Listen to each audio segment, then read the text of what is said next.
Para mag-receive naman. Cherry. Si Alam mo mo. Cherry. Pastor.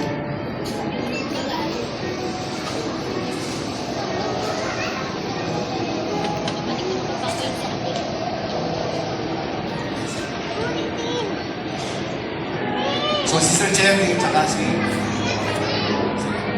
Sister Dai. Okay, dalawa ko sila. Yes. Huwag muna, sa susunod na lang, sa susunod. Purihin po ang Panginoon. Hallelujah. Sige po. So, ang gagawin natin isa-isa, mga kapatid, ano?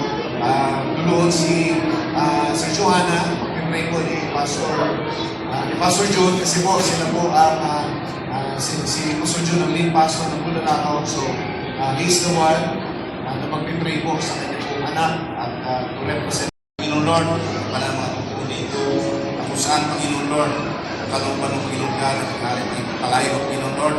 Hallelujah, patuloy ko Panginoon God, at kung saan patuloy. Masalamat sa Lord first and foremost.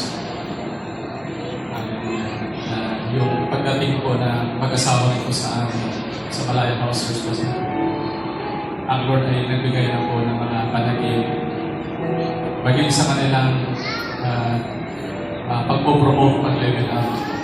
Nagbigay na rin ang Lord ng panagin.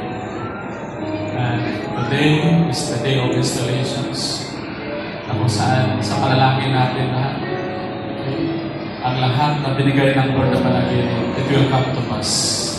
Kaya yung prayer na gagawin natin, una sa lahat, we pronounce blessing. At the same time, protection sa buhay ko.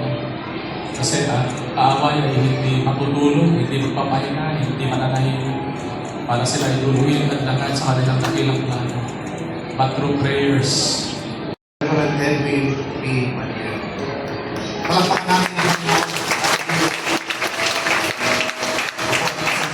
sige po, taas natin ang ating mga kamay towards them. Abba Father, amin pong ipinagkakatiwala sa